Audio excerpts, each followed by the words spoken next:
Olá, tudo bem? No vídeo anterior, nós estávamos falando de uma nova entrevista do Rodrigo Abreu, CEO da Oi, à revista Exame, e vamos neste vídeo dar sequência.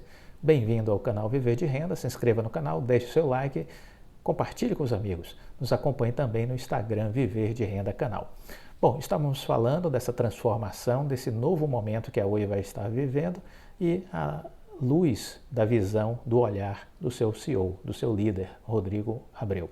A empresa que surge desse processo é totalmente diferente do que os brasileiros estavam acostumados. Basicamente, a Oi vendeu todos os seus ativos fixos, o que movimentou quase 30 bilhões de reais. Foram vendidas as torres de telefonia celular, a operação de clientes móveis para Claro, TIM e Vivo, o negócio de TV por assinatura via satélite, os data centers e também a rede fixa de banda larga. E este último negócio é a razão da mudança que ocorre no país.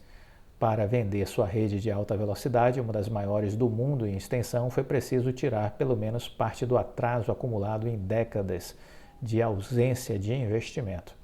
O trabalho realmente focado na Oi vai começar agora, disse Rodrigo Abreu, mentor, idealizador de todo esse plano estratégico de transformação. Quando em janeiro de 2019 ele anunciou que a companhia se voltaria totalmente para a fibra ótica, ninguém tinha dimensão do que essa fala significava.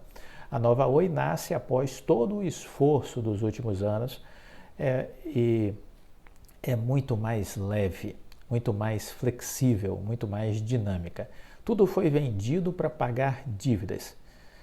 Dívidas, abro aqui o parêntese, oriundas de uma série de decisões estratégicas equivocadas que fizeram com que a empresa se alavancasse financeiramente, constituindo uma dívida que foi crescendo ano a ano e se tornou quase que impagável. Para não ir à falência, a empresa bateu as portas da justiça em 2016 e pediu recuperação judicial. Né? Muito bem, o trabalho realmente focado na Oi começa agora. Quando em janeiro de 2019 ele anunciou que a empresa estaria focada apenas em fibra, as pessoas não tinham dimensão do que ele estava falando. A nova Oi nasce após todo o esforço dos últimos anos e ela é muito mais leve. Tudo foi vendido para pagar dívidas e a estratégia foi remodelada para que a Oi passasse a ser uma empresa de serviços e soluções digitais, baseada em conectividade de fibra ótica para clientes residenciais e corporativos. Isso significa dizer, é uma empresa bem diferente do modelo das demais teles e do desenho que surgiu com a privatização. A capacidade de rede que dará suporte a isso será alugada da Vital, empresa que nasceu da venda da infraestrutura, de parte do capital social da empresa, né, para o BTG Pactual, mesmo grupo que controla a revista Exame. Então estamos diante aí de um novo cenário e de um jogo que vai crescer nos próximos meses, nos próximos anos, um jogo que vai ser travado pelos gigantes. Esqueçam os pequenos provedores regionais, esqueçam as pequenas empresas de fibra ótica. Boa parte delas serão compradas entre si até se tornarem médias. Quando se tornarem médias, as grandes vão comprá-las.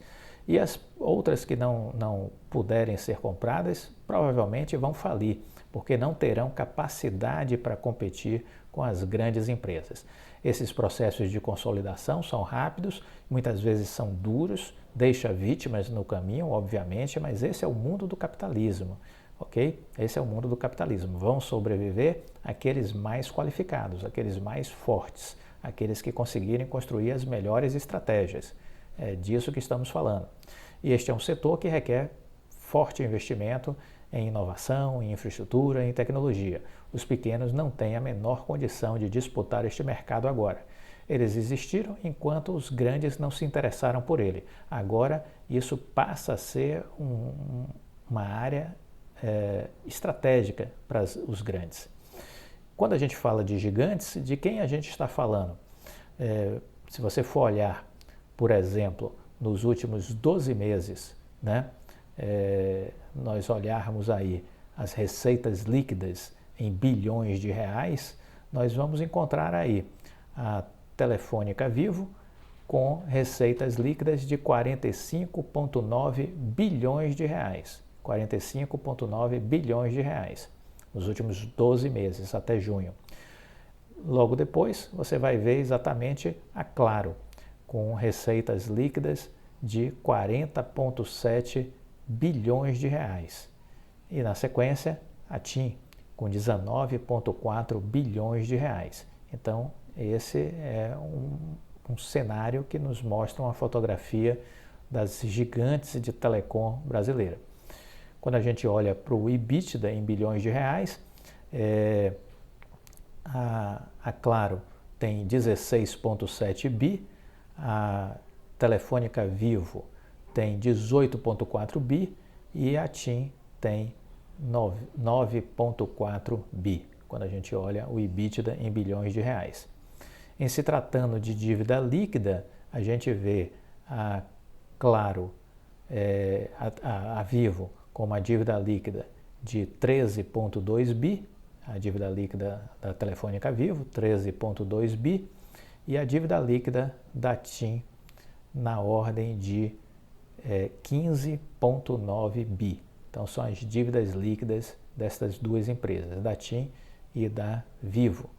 Então, Telefônica Vivo, 13,2 bi, dívida líquida, e a TIM, 15,9 bi.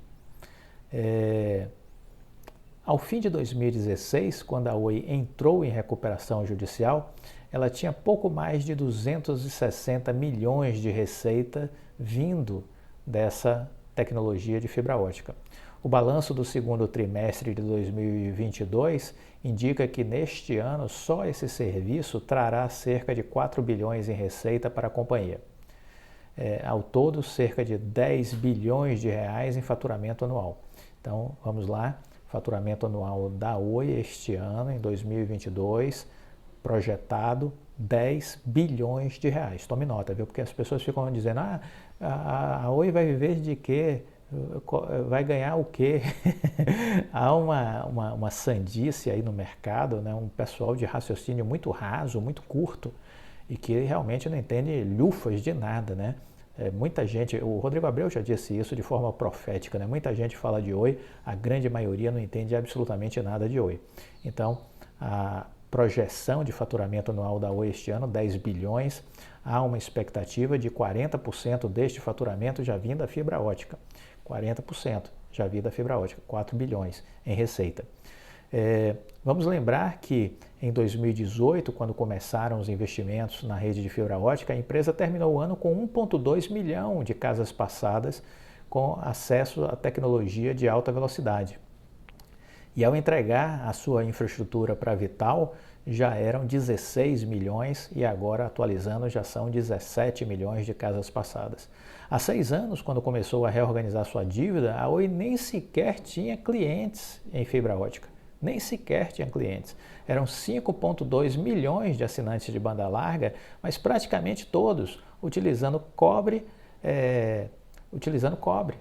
né? Então, você tinha aí uma base totalmente diferente de realidade de internet lá atrás, quando houve o processo de recuperação judicial. Em junho deste ano, são 7,3 milhões de unidades geradoras de receita com fibra.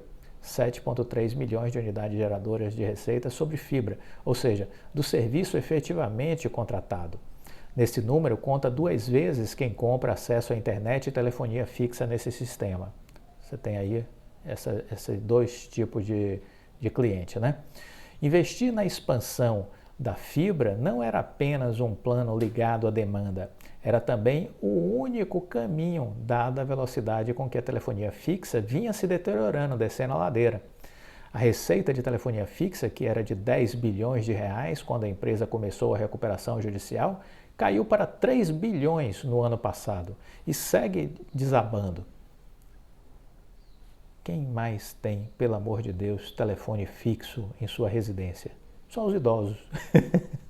Minha mãe tem telefone fixo, mas são pouquíssimas pessoas que têm telefone fixo, não é verdade? O mundo mudou, a telefonia fixa está condenada, né? Então o mundo mudou. Na comparação dos 6 primeiros meses de 22 com 21, há um tombo, uma queda de 45% na telefonia fixa. Agora o potencial de venda de serviço de fibra entra no lugar. Temos finalmente a perspectiva de sermos geradores de caixa num horizonte de médio prazo, disse Rodrigo Abreu, explicando que isso significa um prazo de aproximadamente 2 anos. A expectativa é que a margem de geração de caixa fique em torno de 20%. Hoje, o Carlos Siqueira, do BTG, na área de análise, estima que esse percentual está em torno de 14%.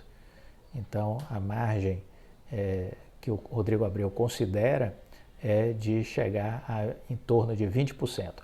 A rentabilidade ficará muito diferente dos seus antigos pares, como TIM, Claro e Telefônica Vivo, nas quais a geração de caixa está acima de 40% da receita. Porém, os investimentos necessários, já que não há mais rede própria, também vão despencar. A Oi vinha investindo em média de 7 a 8 bilhões de reais nos últimos anos para reverter o atraso na fibra ótica. E a expectativa de Rodrigo Abreu é que esse volume caia para cerca de 1,5 bilhão por ano, agora todo focado em seu crescimento. Ao vender a rede de fibra para a Vital e agora a Esteli abriu a porta para que a infraestrutura que construiu seja usada por outras empresas, como Rede Neutra, ela vai brigar com outras empresas, com clientes, né? Mas ao mesmo tempo, segundo o Rodrigo Abreu, vai poder também vender serviços que antes não estavam em seu portfólio e agora vão chegar para complementar a oferta da conectividade, como conteúdos, parcerias com educação, saúde, produtos financeiros, por exemplo. Muito bem, e o que vem por aí? Essa é a pergunta, o que vem por aí? Sobre isso, nós vamos falar no nosso próximo vídeo. Se gostou deste, deixe o seu like, compartilhe com os amigos e continue nos acompanhando. Fique com Deus. Tchau.